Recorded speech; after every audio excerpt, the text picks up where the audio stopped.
nga wax mooy li ma wax à l'entame moom mooy di appuyer ci benn discours boo xamante ne dafay xajale nit. ban discours par exemple. le discours Tahirou Sarr par exemple. ah non on ne s'est pas bien compris.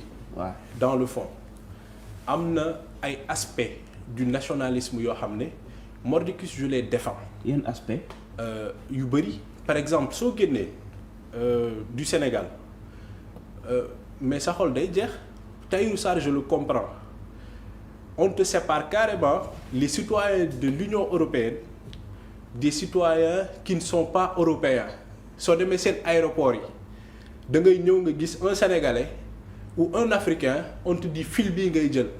On te dit si tu as le passeport de l'Union européenne fil bii ngay jël. Quand tu vas à l'extérieur mais da ngay gis ni Sénégal par exemple je prends l'exemple du Gabon du Congo nos compatriotes qui sont là-bas en train de vivre là-bas mais calvaire la ñu dund. ak seen carte de séjour yi.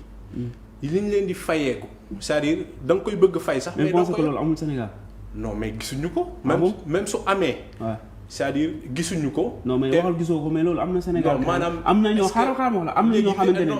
am na ñoo xamante ne xaaral am na ñoo xam nekkuñu ay sénégalais. am na ñoo xamante ne nekkuñu ay sénégalais. mais yow li ngay wax nii. suñ la déggee.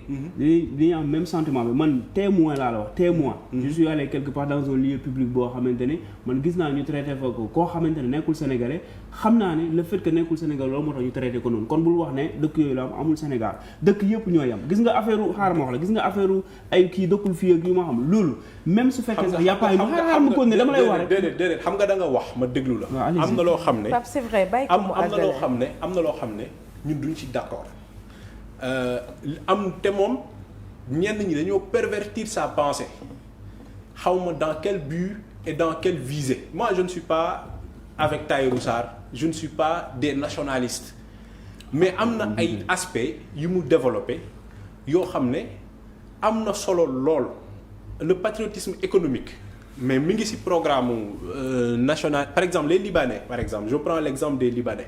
est-ce que mën nga bañ a citer ay en fait cité wuñu on est en train de discuter. et je pense que l'essence même du développement ce sont les discussions c'est de la discussion que jaillit la lumière maanaam am na lu bari lu mu wax man d'accord aussi mais am na lu bari loo xam ne wax na ko. Moi je partage par exemple ñu nekk Gabon boo nekkoon Gabon moi j'ai vécu au Gabon pendant 2 ans boo defee le Gabon ou le Congo di nga xam amertume wala difficulté yi ñu fay dund. Par exemple ñun ce qu'on demande c'est simple le principe de la réciprocité par exemple on te demande dans un autre pays un Sénégalais doit payer 1 million pour accéder à tel titre mais pays bi def loolu noonu que le Sénégal fasse la même chose. Au niveau de son territoire national. Mais pense et au-delà de ça damay poser question rek s'il te plaît. Tu penses que par exemple France xam nga dafa fa dugg dañuy demander visa. Fait ak beaucoup pays d'Europe tu penses que par exemple Sénégal dafa war a demander visa France loolu nga gëm loolu nga yaakaar. En fait c'est très simpliste c'est un raccourci. non damay laaj. non en fait déedéet laaj boobu noonu c'est un raccourci par rapport à la réflexion bu ñu nekk di mener. c'est-à-dire boo jógee nga ne est-ce que France dafa war a laaj Sénégal visa. Est-ce que loolu nga xalaat par rapport à tout ce qui a été dit. Moi je dis que par exemple est-ce que bu fekkee da ngay parce que loolu mooy moi je dis que ça c'est un raccourci de réflexion.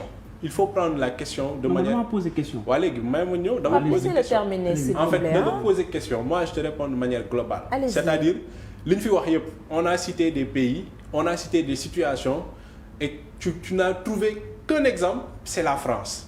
C'est-à-dire il y a mieux que la France il y a plus que la France.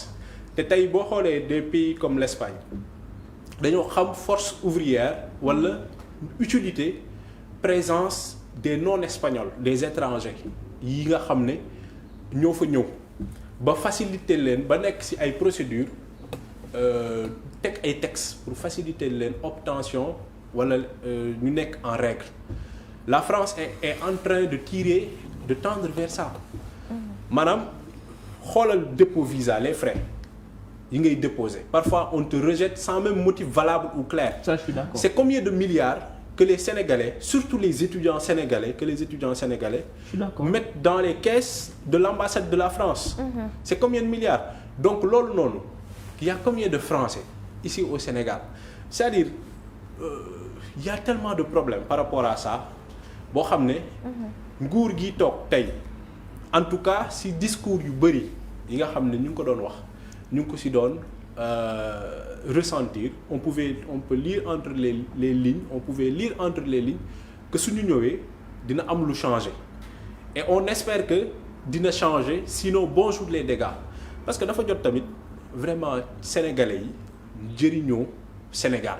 te muy dëgg. dañ fi juddoo màggee fi mais lu si bëri du ñun ñoo koy jëriñoo. Sénégalais